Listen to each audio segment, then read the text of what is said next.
Hi hello అండి అందరికీ. మీ ఇంట్లో టమాటాలు ఎక్కువ ఉన్నాయా? అయితే ఈ రెసిపీ చక్కని చేసేసుకున్నామండి.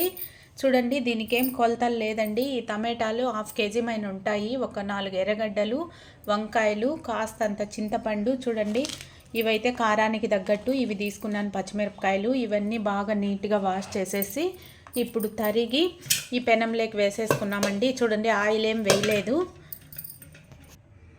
చూడండి, ఇలాగైతే అన్నీ కట్ చేసేసి పెనంలో వేసుకున్నాం. ఇప్పుడు స్టవ్ పైన పెట్టుకున్నాం. వంకాయ ఒప్పులు ఇవన్నీ కొంచెం ఇట్లా పెద్ద పెద్దగానే కట్ చేసుకోవాలండి. ఏం చిన్నవి అవసరం లేదు. పచ్చిమిరపకాయలు కూడా ఇట్లా సన్నగా తరిగేసాను. ఇప్పుడు ఒక గ్లాస్ నీళ్లు వేసేద్దాం దీంట్లోనే. స్టవ్ పైన పెట్టుకున్నాం. పదండి, దీన్ని ఉడకనిద్దాం బాగా. టమాటాలు ఇట్లా బాగా ఉడుకుతున్నాయండి. కాస్త వాటర్ ఉంది. ఇప్పుడే కాస్త రుద్దేసుకున్నాం. దీనికి నీళ్ళు ఎక్కువ పట్టవండి. ఇప్పుడు ఈ పప్పు గుత్తితో కాస్త రుద్దేసుకున్నాం. తర్వాత యువతల పోపు పెట్టుకున్నాం. చూడండి, మొన్న అది ఊరగాయ పెట్టాను కదా, టమాటా ఊరగాయ. చూడండి, ఏమన్నా బోజు అందు పట్టిందో ఏమో. నేనైతే కొలతలు తీసుకోను, కరెక్ట్గానే వేస్తాను. ఉప్పు కారం సమానంగా వేస్తే ఏ కూర అయినా బాగుంటుందండి. ఇది పండుమిరపకాయల పచ్చడి. నేను ఒక కప్పు నిండా కారం అయితే సగం కప్పు ఉప్పు తీసుకున్నానండి. నేను దాంట్లో చెప్పాను, కాకపోతే టమాటాలు వచ్చి కొలతలు చెప్పలేదు మీకు. 2 కేజీస్ అనమాట. సరిపోకుంటే లాస్ట్లో మనం ఉప్పు కారం వేసుకోవచ్చండి.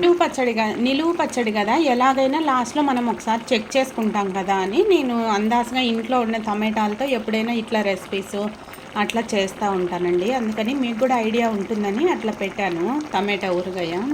ఇప్పుడైతే పోపు పెట్టేసుకున్నాము. పోపుకు కావాల్సినటివి చూడండి. టమాటా ఊరగాయ సగం అయిపోయిందండి. అయినా కూడా టేస్ట్ సూపర్గా ఉంది, ఏం పాడు కాలేదు. లాస్ట్లో ఉప్పు కారాలు చూసుకుంటాం కదా. సరే అండి, చూడండి, వెల్లుల్లి, ఎండుమిరపకాయ, ఆవాలు కాస్త ఎక్కువ తీసుకున్నాను. ఇవి తిరగబాతుకి వేసేసుకున్నామండి. ఇప్పుడు తిరగబాతే అండి దీనికి మెయిన్ చట్నీకి, పచ్చడికి. చూడండి, ఇలా అయితే రుద్దేసుకున్నాము. ఇప్పుడు పోపు దీంట్లో వేసేసుకున్నాము. ఆనియన్ కూడా బాగా ఏగిందండి. దీంట్లో కాస్త ఇంగు వేసుకోండి, బాగుంటుంది. వావ్, సూపర్గా ఉందండి. ఏదైనా కొలతలు మనం తీసుకున్నామా లేదా కరెక్ట్గా అనే దానికన్నా కాస్త ఉప్పు కారం సరిపోయిందా లేదా అని లాస్ట్లో మనం చెక్ చేసుకుంటేనే ఏ వంట చేసినా రుచి వస్తుంది, టేస్ట్ వస్తుంది, నిలువ ఉంటుందండి. ఇప్పుడు ఇదే పచ్చడి మనము బయట 2 డేస్ పెట్టినా నీకు చెడిపోదు. కావాలంటే చెక్ చేసుకోండి. తర్వాతే నాకు మెసేజ్ ఏదన్నా పెట్టండి.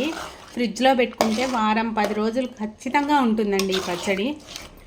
చూడండి, ఏదైనా టమాటా చట్నీ అంటే ఎంత టేస్ట్ ఉంటుంది. పెరుగన్నం లెక్క కానీ దీంట్లోకి చాలా సూపర్గా ఉంటుందండి. రైస్ రోజు చేసేదానికన్నా కాస్త ఎక్కువే చేసుకోవాలండి, అంటే అట్లా అయిపోతుంది అన్నమాట రైస్. ఈ టైంలో ఉప్పు కారం మీరు చూసుకోండి కాస్తంతా. ఓకే అండి, బాయ్ ఫ్రెండ్స్. పెరుగన్నంలోకి నంజుకునేదానికి 2 డేస్ అట్లా ఇంకా బాధ లేదండి. క్యారీలలోకి రేపు పొద్దున్నే మార్నింగ్ క్యారీలకు కూడా ఇదే పచ్చడి మా పాపకు. మై ఫ్రెండ్స్, నచ్చితే తప్పకుండా లైక్, షేర్, సబ్స్క్రైబ్ అండి. నేను కొలతల గురించి ఇట్లా చెప్పానని మీరు మళ్ళీ వేరే రకంగా ఆలోచించొద్దండి. నేను చేసేదే మీకు చెప్తున్నాను. నేను ఏది అందాజగానే అన్నీ వేసుకుంటాను కాబట్టి మీకు కూడా అట్లనే చెప్తున్నాను. తప్పుగా ఏదన్నా అయింటే సారీ అండి. Okay, bye friends. నచ్చితే ఖచ్చితంగా లైక్ చేయండి.